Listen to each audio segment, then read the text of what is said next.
Assalamualaikum warahmatullahi wabarakatuh. Alhamdulillah nahmaduhu wa nasta'inuhu wa nastaghfiruh wa na'udzu billahi min shururi anfusina wa min sayyiati a'malina. Man yahdihillahu fala mudilla lahu wa man yudlil falan tajida lahu waliyyan murshida. Wa ashhadu an la ilaha illallah wahdahu la sharika lahu wa ashhadu anna Muhammadan 'abduhu wa rasuluh. اللهم صل وسلم وبارك على نبينا محمد وعلى آله وصحبه وسلم تسليما مزيدا وبعد إخواني وأخواتي في الدين عزكم الله. Bapak-bapak, ibu-ibu, saudara-saudari sekalian, jamaah salat subuh Masjid Al-Furqan yang dimuliakan oleh Allah Subhanahu wa taala. Alhamdulillah, kembali kita bersyukur kepada Allah Subhanahu wa taala atas karunia Allah yang menjadikan kita bisa berkumpul di tempat yang mulia ini untuk mempelajari ayat-ayat Allah Subhanahu wa taala serta sunnah-sunnah Nabi sallallahu alaihi wasallam, dan kita memohon kepada Allah semoga Allah Subhanahu wa taala menjadikan apa yang kita pelajari ini menjadi sebuah ilmu yang menjadikan keberkahan untuk diri kita. Amin ya rabbal alamin. Ikhwani wa akhwati fid din azakumullah, kita lanjutkan kajian kita kitab Minhajul Muslim. Kita telah masuk kepada bab atau pasal yang ke-11 berkaitan dengan fi azabil qabri wa na'imiha, berkaitan dengan azab kubur dan nikmat kubur. Artinya manusia di dalam alam-alam bagi manusia itu ada alamnya 4 macam. Alam pertama adalah alam ketika kita belum dilahirkan di dunia ini. Biasanya ada istilahnya, alamnya sendiri ada. Lalu alam yang ketika kita hidup di dunia ini.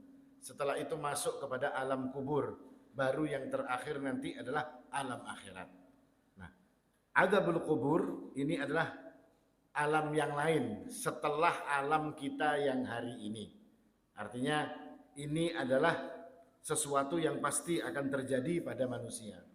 Akan tetapi perkara azab kubur atau nikmat kubur ini adalah sesuatu yang tidak bisa dicapai oleh panca indera.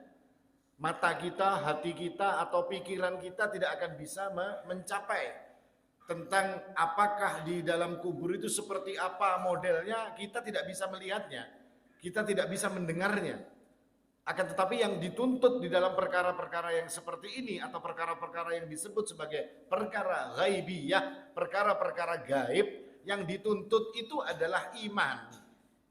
Jadi bukan harus dibuktikan secara fisik, tetapi yang menuntut kita untuk yakin itu adalah iman akan menjadikan seseorang itu yakin. Dan iman ini adalah atau keyakinan terhadap perkara-perkara yang gaib ini hanya akan dimiliki oleh orang-orang yang diberikan ketakwaan oleh Allah Subhanahu wa taala. Sebagaimana Allah membuka Al-Qur'an kitab surat Al-Baqarah ini, Allah mengatakan alif lam mim dzalikal kitabu la raiba fihi hudal lil muttaqin. Kitab ini sebagai petunjuk bagi orang-orang yang bertakwa. Siapa orang-orang yang bertakwa? Alladzina yu'minuna bil ghaib. Salah satu ciri orang yang bertakwa, mereka itu beriman dengan sesuatu yang gaib, sesuatu yang tidak bisa mereka lihat, sesuatu yang tidak bisa mereka dengar, sesuatu yang tidak bisa mereka rasakan. Tapi mereka beriman kepada itu semua dengan sebab Allah Subhanahu wa taala menyuruh mereka untuk beriman. Dan masalah azab kubur serta nikmat kubur juga masalah yang menjadi pertentangan antara Nabi dengan orang-orang Quraisy. Orang Quraisy tidak percaya dengan azab kubur. Kalau sudah mati ya mati, ujar orang Quraisy. Kalau sudah mati dikubur, masuk tanah, jadi tanah lagi, habis, selesai. Wa ma yuhlikuna illa dahr. Tidak ada yang membinasakan kita ini kecuali masa. Kalau sudah tua, sudah habis umurnya, matian sudah, ujar mereka. Ini orang-orang yang di zaman Nabi SAW.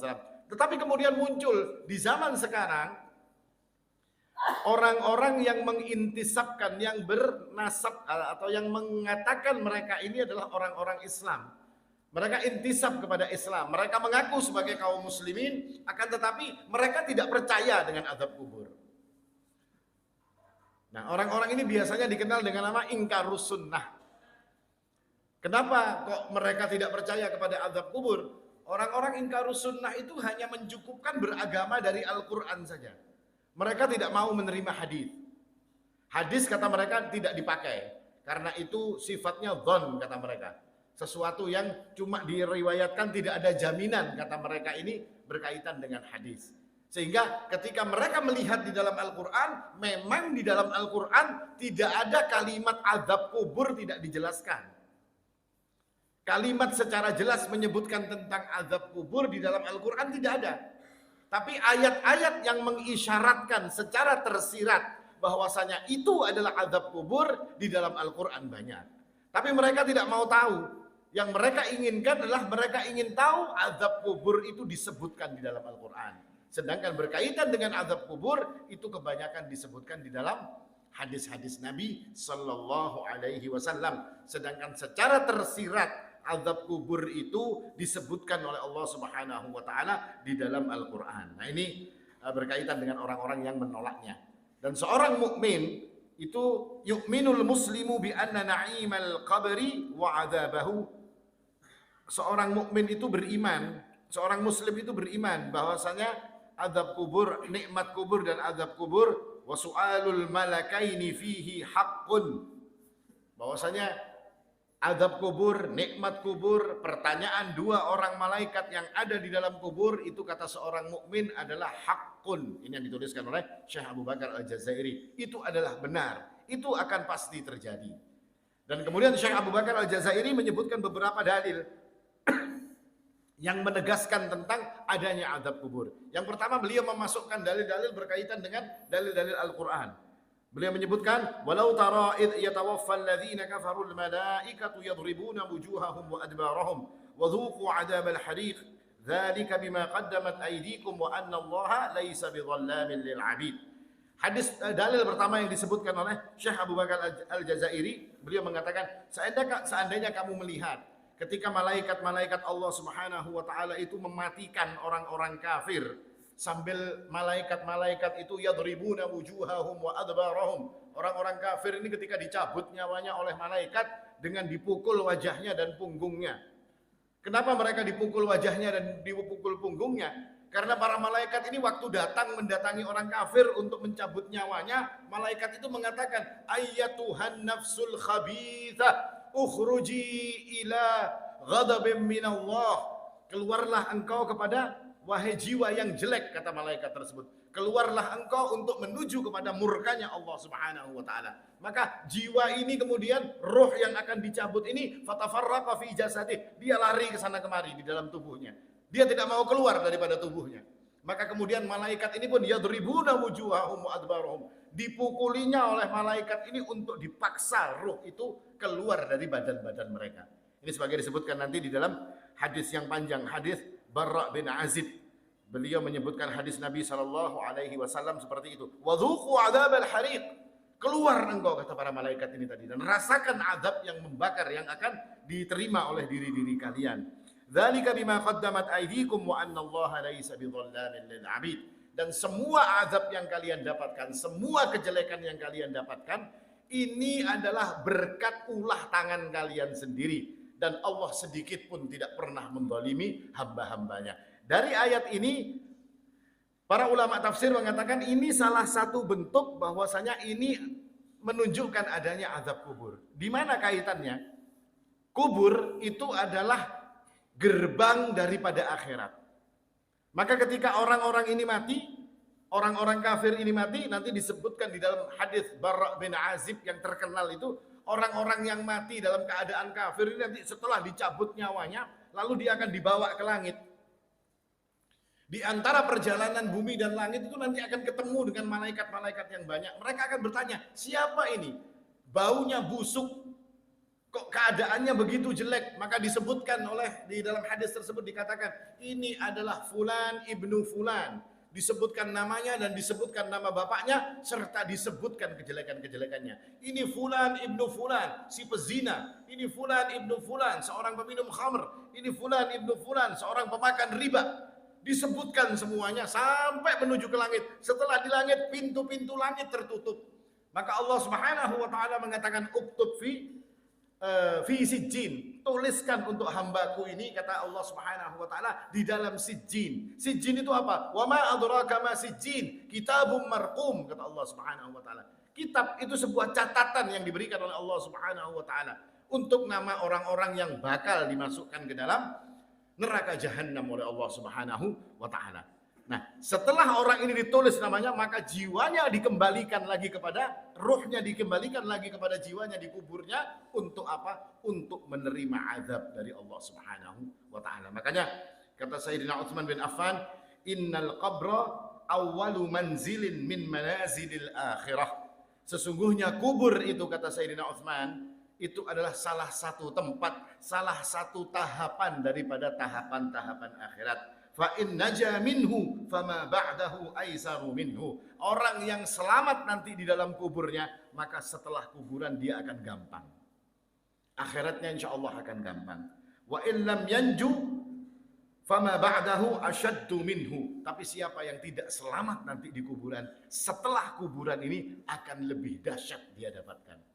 Maka beliau mengatakan, faqala Rasulullah sallallahu alaihi wasallam, ma ra'aitu manzaran qat illa al-qabra afdha'u minhu. Saya tidak pernah, kata Nabi sallallahu alaihi wasallam, melihat sebuah pemandangan yang lebih dahsyat, pemandangan yang lebih menakutkan, pemandangan yang lebih mengerikan kecuali urusan kubur, kata Nabi sallallahu alaihi wasallam. Wal iyadu billah.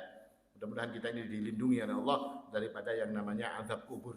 Ini dalil yang disebutkan oleh Syekh Abu Bakar Al-Jazairi. Lalu dalil yang lain beliau juga menyebutkan, Allah mengatakan sanu'adzibuhum marrataini thumma yuradduna ila adzabil azim.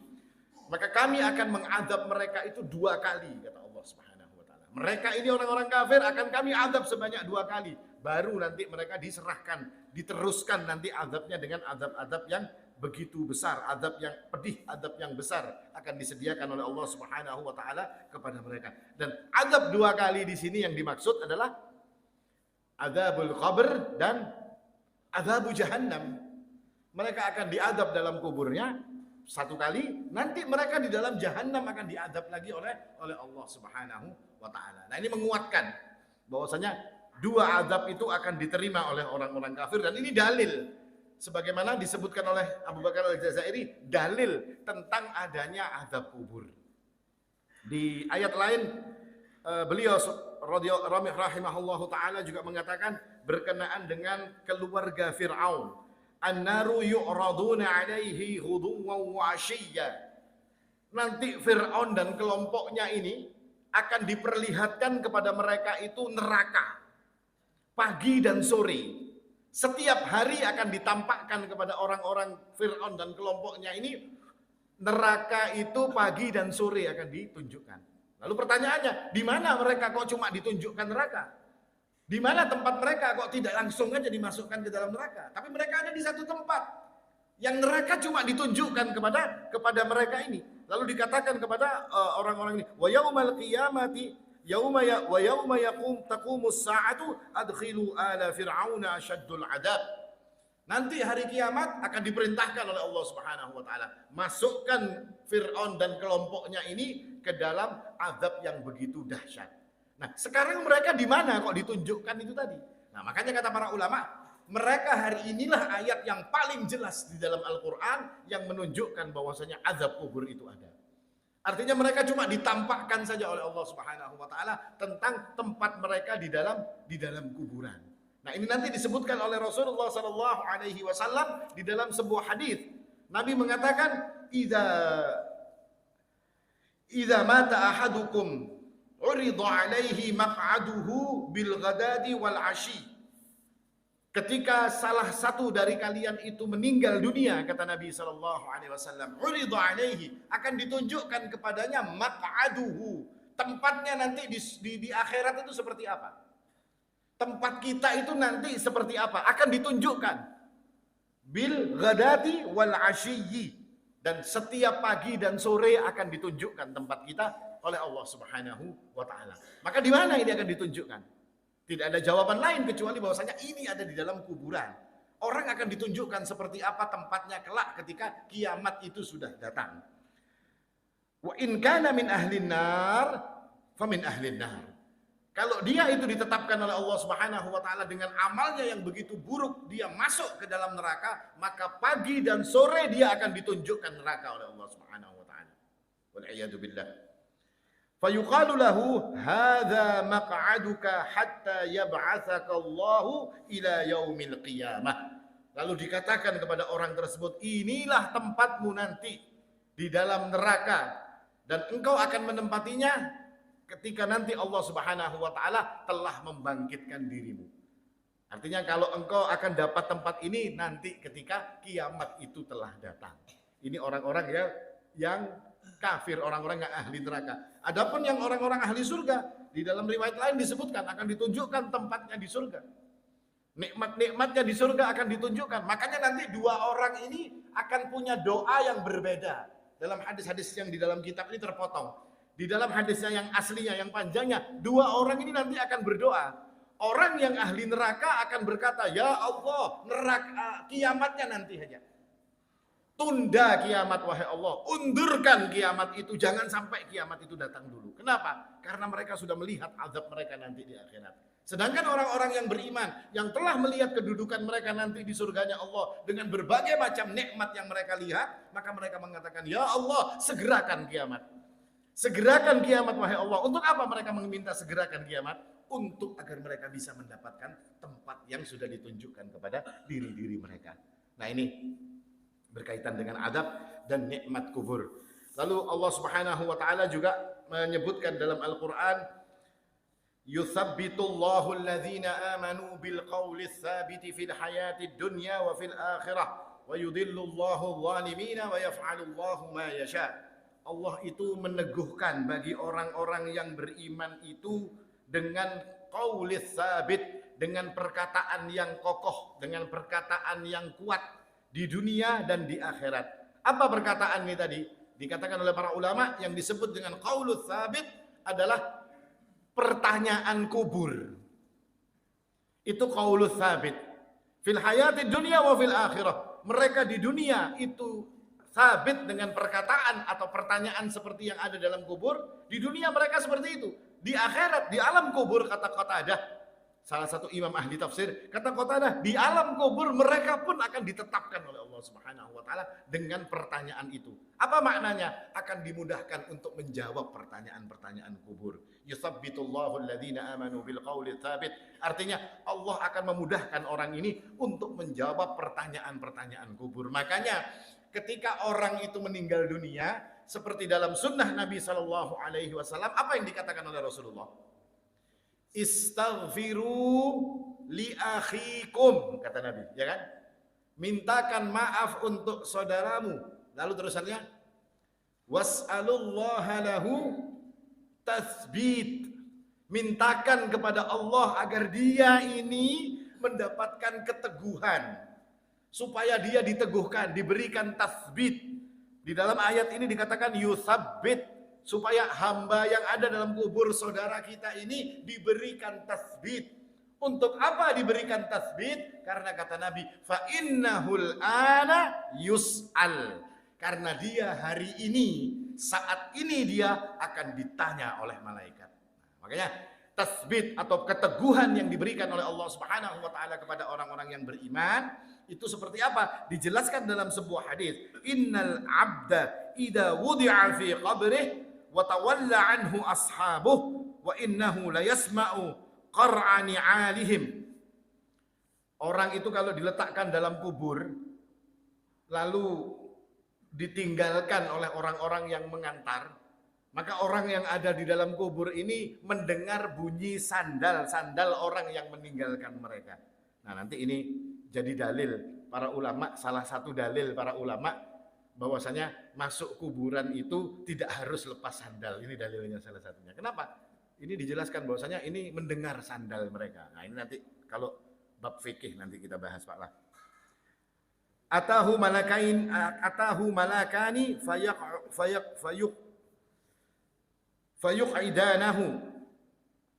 fayuqidanahu fayaqulani lahu. Lalu malaikat dua orang malaikat datang, lalu orang ini didudukkan. Lalu ditanya kepada mereka ini. Ditanyakan kepada orang yang ada di dalam mayit ini. Undur ila fayaqulani lahu ma kunta taqulu fi hadzal rajul. Lalu ditanya, apa pendapatmu, apa yang engkau ketahui tentang orang ini? Ditunjukkan wajah Nabi Muhammad SAW. Maka orang-orang yang beriman akan mengatakan, fa'amal mu'min fayaqulu asyhadu annahu Abdullah wa rasuluh. Orang yang beriman akan mengatakan, oh saya bersaksi, dia itu hamba Allah, dia itu rasulnya Allah Subhanahu wa taala. Saya tahu dengan dia. Maka dikatakan oleh malaikat tersebut, undur ila maq'adika minan nar qad abdalaka Allahu bihi maq'adan minal jannah fayarahuma jami'a. Lalu orang yang bisa menjawab bahwasanya orang itu adalah Muhammad sallallahu alaihi wasallam, lalu oleh dua orang malaikat ini dikatakan, lihat tempatmu di dalam neraka. Ditunjukkan tempatnya di dalam neraka. Lalu dikatakan kepada dirinya, tempatmu yang ada di dalam neraka tadi sudah diganti oleh Allah Subhanahu wa taala dengan tempatmu yang ada di surga. Ini dia tempatnya. Dan dia pada saat itu dikatakan bisa melihat kedua tempatnya. Ini tempat saya di neraka dan ini tempat saya di surga. Apa tempat di neraka tersebut maknanya? Akan ditunjukkan oleh Allah. Kalau kamu tidak bisa jawab, kalau kamu tidak tahu siapa Muhammad SAW, maka itu tempatmu. Untuk apa lagi Allah Subhanahu wa taala menunjukkan dua tempat bagi dirinya supaya orang ini bertambah syukurnya kepada Allah Subhanahu wa taala. Karena dia terbebas daripada neraka yang sudah ditunjukkan oleh Allah. Akan tetapi kata Rasul sallallahu alaihi wasallam, orang-orang munafik atau orang-orang kafir fayaqulan lahu ma kunta taqulu fi hadzal rajul. Siapa orang ini? Ditunjukkan Rasul sallallahu alaihi wasallam. Lalu orang munafik akan mengatakan, saya tidak ngerti. Saya cuma mengatakan seperti orang-orang ngomong. Saya tidak kenal dengan orang ini, tapi saya ngomong seperti orang-orang lain yang ngomong.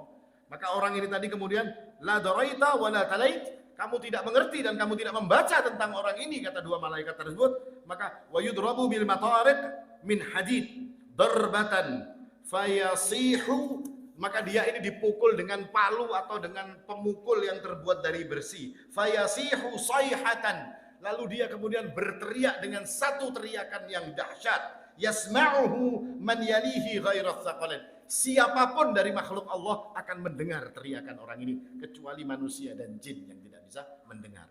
Artinya gara-gara gagal menjawab, dipukul dengan sebuah besi yang teriakannya akan didengar oleh seluruh makhluk, kecuali manusia dan jin. Bahkan dikatakan dalam riwayat lain, pemukul malaikat tadi yang dipukulkan kepada orang ini, kalau seandainya dipukulkan kepada sebuah gunung yang besar, gunung itu akan hilang, Pak. Wallahu alam, seperti apa pemukul tersebut? Gunung itu akan hilang kalau dipukul dengan pemukul yang dipukulkan kepada orang yang tidak bisa menjawab tentang siapa atau pertanyaan-pertanyaan kubur ini. Nah, makanya ini adalah jadi dalil bahwasanya azab kubur itu adalah benar-benar ada. Disebutkan oleh Rasulullah SAW tentang kejadian kubur. Maka hikmah apa yang kita dapatkan? Yang kita lakukan seharusnya, yang pertama kali kita lakukan adalah menjadikan agar diri kita itu bisa menjawab dengan pertanyaan kubur. Agar diri kita itu diberikan tasbih oleh Allah Subhanahu wa taala, diteguhkan diri kita ini, jadi sabat kita ini, Pak. Sehingga kita mudah menjawab pertanyaan di dalam kubur kelak. Karena kubur tadi dikatakan oleh Sayyidina Utsman bin Affan, dia awal daripada tempat untuk menentukan tempat kita nanti di akhirat seperti apa. Maka seseorang yang berusaha agar dirinya selamat di akhirat, yang pertama kali dia lakukan adalah mencari jalan agar diri mereka ini selamat kelak di dalam kubur. Sayyidina Utsman itu menangis kalau melihat kubur. Dikatakan kepada beliau, wahai Utsman, engkau ini adalah orang yang telah dikabarkan masuk surga oleh Allah, oleh Rasulullah SAW.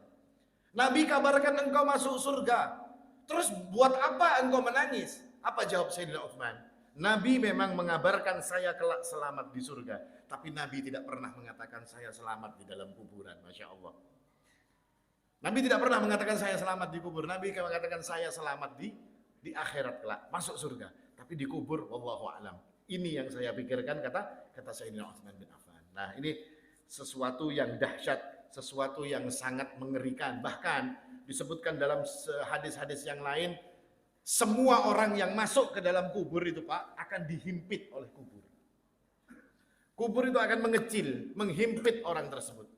Kalau orang itu adalah orang-orang yang beriman, orang-orang yang saleh, himpitan kubur itu setelah dia dihimpit, lalu dia akan dikembalikan lagi, akan dilonggarkan lagi. Tapi kalau orang itu orang-orang yang maksiat, orang kafir, orang yang durhaka kepada Allah Subhanahu wa taala, dia akan dihimpit oleh kubur hatta takhtalifa adla'uh. Sampai dikatakan oleh hadis tersebut, sampai tulangnya ini akan menjadi seperti ini, Pak. Kan bisa membayangkan, tulang kita ini kan ada tulang rusuk kalau berhadapan kayak ini, kan sampai tulangnya jadi kayak ini, bukan kayak ini aja, kayak ini tulangnya. Kita bisa membayangkan seperti apa jepitan tersebut. Dan Rasulullah SAW mengatakan semua kita akan kena himpitan kubur. Jadi tidak usah macam-macam kita ini, Pak. Semua akan kena. Nabi mengatakan bahwasanya innal lil qabri baghtah. Kuburan itu punya himpitan, kata Rasulullah SAW. Lau kana ahadun najian la naja Sa'ad ibnu Mu'ad. Kalau ada orang yang bisa selamat daripada himpitan kubur, maka yang pertama kali selamat daripada himpitan kubur adalah Sa'ad ibnu Mu'ad. Siapa Sa'ad ibnu Mu'ad? Sa'ad ibnu Mu'ad ini adalah Sayyidul Ansar, pemimpinnya orang-orang Ansar. Yang ketika kematian Sa'ad ibnu Mu'ad radhiyallahu anhu, Rasul sallallahu alaihi wasallam mengatakan arsy-Nya Allah bergetar dengan sebab meninggalnya Sa'ad ibnu Mu'ad. Orang hebat, orang luar biasa. Muda orangnya, Pak. Umur sekitar 36 tahun sampai 37 tahun. Umurnya Sa'ad ibnu Mu'ad. Tapi beliau adalah orang yang luar biasa hebatnya. Ini Sa'ad ibnu Mu'ad. Tidak selamat di dalam kubur dan dihimpit oleh kubur. Lalu kita mikir kalau kita kayak apa? Kalau Sa'ad ibnu Mu'ad saja terjepit di dalam kuburnya, terus kita seperti apa nanti di dalam kubur? Apakah kita sehebat Sa'ad ibnu Mu'ad sehingga kita bisa selamat di dalam kubur? Tidak. Azab kubur, makanya kata Nabi SAW, afdha, ini mengerikan, kata Rasulullah SAW. Karena tidak ada satupun orang yang akan selamat daripada himpitan kubur tersebut. Tidak ada satupun orang yang selamat daripada pertanyaan dua orang malaikat yang akan datang kepada mereka. Lalu, apakah jawaban kita nanti akan bisa memuaskan dua orang malaikat tersebut sehingga besi yang akan dipukulkan tidak jadi dipukulkan kepada kita? Akankah kita nanti didudukkan oleh Allah seperti disebutkan dalam hadis, didudukkan lalu ditunjukkan kepada kita itu tempatmu yang ada di dalam surga? Nah, kita tidak tahu seperti apa nanti kita ini, Pak. Makanya Rasul Shallallahu Alaihi Wasallam itu selalu mengajarkan untuk berdoa. Dalam kitab ini ditulis ada doa, Allahumma inni a'udzubika min adabil qabr wa min adabin nar wa min fitnatil mahya wal mamat wa min fitnatil masihid dajjal. Doa setelah tasyahud akhir. Ini yang selalu dibaca oleh Rasulullah Sallallahu Alaihi Wasallam. Karena Rasul membaca ini ketika ada seorang Yahudi berkata kepada ibunda Aisyah. Yahudi ini mengatakan, wahai Aisyah, sesungguhnya nanti di dalam kubur itu ada azab. Lalu Aisyah radhiyallahu anha, ibunda Aisyah mengatakan tidak percaya dengan Yahudi ini karena yang berpandir Yahudi. Kada percaya. Setelah Nabi pulang, maka Ummul Mukminin ibunda Aisyah bertanya kepada Rasulullah, ya Rasulullah, tadi ada seorang Yahudi datang dan dia mengatakan bahwasanya nanti di dalam kubur itu akan ada azabnya. Maka Nabi SAW mengatakan inna adzabal qabri haqqun. Benar wahai Aisyah, sesungguhnya azab kubur itu ada. Maka kemudian Aisyah radhiyallahu anha Ummul Mukminin mengatakan bahwasanya Rasulullah SAW setelah kejadian itu beliau selalu membaca Allahumma inni a'udzubika min adzabi jahannam. Ini apa? Doa min adzabil qabri wa min adzabin nar wa min fitnatil mahya wal mamat wa min syarri fitnatil masihid dajjal, selalu dibaca oleh Rasulullah sallallahu alaihi wasallam. Bahkan Imam Tawus muridnya Ibnu Abbas, kalau anaknya lupa di dalam sholatnya membaca doa ini tadi, Allahumma inni a'udzubika min adzabil qabr ini tadi. Kan kita kalau baca di tasyahud akhir itu kalau Pak. Kan baca berataan kalau doa ini. Ini kalau Imam Tawus anaknya lupa membaca doa ini disuruh mengulang sholatnya. Buliki sembahyangnya. Ini Imam Tawus. Karena dia menganggap ini sesuatu yang penting harus diucapkan di dalam sholat. Disuruh mengulang sholatnya oleh Imam Tawus. Anaknya kalau lupa dalam membaca doa ini. Ini dalil-dalil yang menjelaskan tentang dahsyatnya azab kubur dan juga tentang menjelaskan tentang adanya azab kubur. Bahkan perkara yang kecil, artinya kalau kita melihat hadis Pak, ketika Nabi SAW melewati dua buah kuburan, lalu beliau mengatakan innahuma yu'adzibani wa ma yu'adzibani fi kabir. Dua orang ini sedang diadab Dan mereka diadab bukan untuk dosa kecil. Kita bisa bukan untuk dosa besar. Dua orang ini kata Nabi diadab. Dan dia diadab bukan karena dosa besar. Diadabnya di mana ini? Di kubur. Bukan karena dosa besar. Karena dosa kecil. Bukan karena dia membunuh manusia. Tidak. Bukan karena dia ini berzina, minum khamr yang dosa-dosa besar. Tidak. Tapi yang dilakukan, wa ma yu'adzibani fi kabir. Dia tidak diazab dengan dosa besar. Kita bisa bayangkan Pak, dosa kecil saja hitungannya itu ada di dalam kubur. Dosa kecil itu ada perhitungannya nanti di dalam kubur. Dan dosa kecil itu pun diberikan azab oleh Allah Subhanahu wa taala, wal iyadu billah. Dosa kecil diazab nanti di dalam kuburan oleh Allah Subhanahu wa taala. Lalu bagaimana dengan dosa-dosa kita yang dosa besar? Bagaimana dengan perbuatan-perbuatan kita, perbuatan-perbuatan yang dianggap sebagai sesuatu yang dahsyat? Seperti apa nanti azabnya? Kalau dosa kecil saja itu diceritakan mendapatkan azab dengan sebab dosa kecil itu dilakukan. Nah ini menjadikan perhatian kepada kita bahwasanya yang namanya azab kubur itu adalah sesuatu yang dahsyat. Ini yang dikatakan oleh Nabi SAW. Lalu yang diazab, yang jadi perselisihan juga di kalangan para ulama, yang diazab di kubur itu apanya? Rohnya kah atau jasadnya? Kenapa? Keduanya dari sini. Bagaimana kalau jasadnya orang ini mati dimakan macan misalnya? Macannya 5 ikung memakan. Ya kalau ada di perutnya macan A sampai macan 1, macan 2, macan 3, macan 4, macan 5. 5 ikung macan yang memakan. Itu masih untung Pak, makan 5 macan. Kalau kecemplung di Amazon sana, yang datang 3.000 ikan piranha misalnya. Ya kalau diigutnya lawan piranha 3.000 ini habis mati. Kayak apa ini? Maka para ulama menjelaskan ini berselisih pendapat para ulama. Lalu disimpulkan dari semua pendapat tersebut bahwasanya ketika manusia itu berada di kehidupan dunia, sesuatu yang menyakitkan dan sesuatu yang nikmat itu dirasakan oleh badan kita yang merasakan. Tapi roh kita juga ikut merasakan. Tapi roh itu tidak secara langsung. Yang merasakan nyaman itu badan. Kan pian makan apa misalnya, makan nasi kuning misalnya, iwak hintalu misalnya, hintalu itik tambak aluh-aluh misalnya ya kalau masak abang. Nyaman kalau Pak. Nang nyaman ini siapa Pak? Ilat kita, yang badan kita yang merasakan nyaman. Setelah kita merasa nyaman, lalu jiwa kita ini merasa puas. Itu kenapa? Karena jiwanya cuma mengikuti. Nah, di dalam kubur yang akan merasakan azab dan yang akan merasakan nikmat itu rohnya. Tetapi jiwanya juga ikut merasakan di balik yang di dunia. Jadi kalau rohnya sakit, awaknya umpat sakit. Kalau di dunia tadi rohnya, badannya sakit, jiwanya juga sakit. Ya kalau kayak pian misalnya dipukul orang, ya kan? Terus di dalam hati kita, jiwa kita ini kan marah juga kalau. Nah, itu sakitnya tadi ya itu, Pak. Nah, di dalam kubur dibalik, rohnya yang merasa sakit, jiwanya umpatan sakit. Kalau rohnya mendapatkan nikmat, jiwanya juga mendapatkan nikmat. Tapi nanti di akhirat, di surga dan di neraka, dua-duanya merasakan.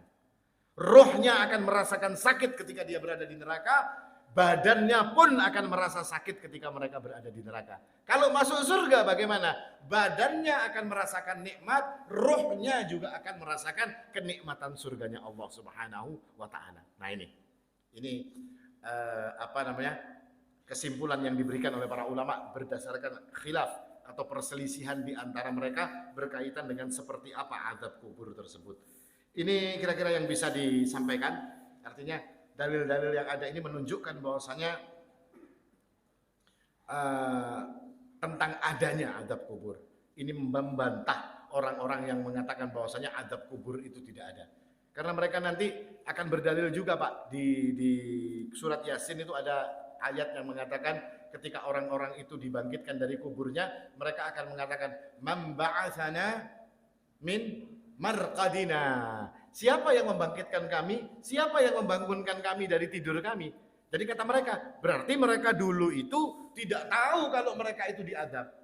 Kalau mereka itu diadab, tentu mereka tidak akan mengatakan siapa yang membangunkan kami dari tidur kami. Maka ini kita jawab, bukankah semua dari kita ini pernah mengambil perjanjian dengan Allah Subhanahu wa taala? Seperti dijelaskan dalam surat Al-A'raf, Allah mengambil roh atau mengambil anak cucu Adam min zuhurihim dzurriyyatahum. Dari punggungnya Adam ini dikeluarkan semua anak cucunya sampai nanti hari kiamat. Lalu Allah Subhanahu wa taala mengatakan, "Alastu birabbikum? Bukankah aku ini Tuhan kalian?" Semua ini sudah diambil persaksiannya oleh Allah. Lalu mereka semua menjawab, termasuk kita pada saat itu, qalu bala syahidna. Ya wahai Allah, kami bersaksi engkau adalah Tuhan kami. Ada yang ingat? Yang ingat Pak? Pernah mengucapkan itu? Tidak ada di antara kita yang ingat. Tidak ada. Kenapa? Alamnya sudah beda. Demikian pula orang ini tadi, ketika dia berada di alam kubur, lalu dia dibangkitkan untuk masuk ke dalam alam akhirat, inya kada ingat lagi urusan di dalam kubur. Makanya dia mengatakan, man ba'athana min marqadina. Siapa yang membangunkan kami dari guring nyaman-nyaman di garak? Ya kan? Itu menurut mereka seperti itu. Padahal mereka diadab. Seperti kita juga seperti itu. Tidak ada tahu satupun yang akan ingat. Oh iya Ustaz, saya ingat dulu pernah bersaksi di depan Allah Subhanahu wa taala. Karamput kalau sudah kayak itu, Pak. Ya kalau berdusta kalau ini sudah mengatakan yang seperti itu. Nah, ini kira-kira yang bisa dikatakan berkaitan dengan kubur dan nikmat kubur. Mudah-mudahan kita semua dimudahkan oleh Allah Subhanahu wa taala untuk menjadi orang-orang yang sabat, orang-orang yang punya keteguhan di dalam kehidupan kita di dunia, dan itu menjadi sebab modal kita akan mendapatkan keselamatan kelak di kuburan kita. Aku qouli hadza wal haqqu indallah subhanakallahumma bihamdik asyhadu an la ilaha illa anta astaghfiruka wa atubu ilaik.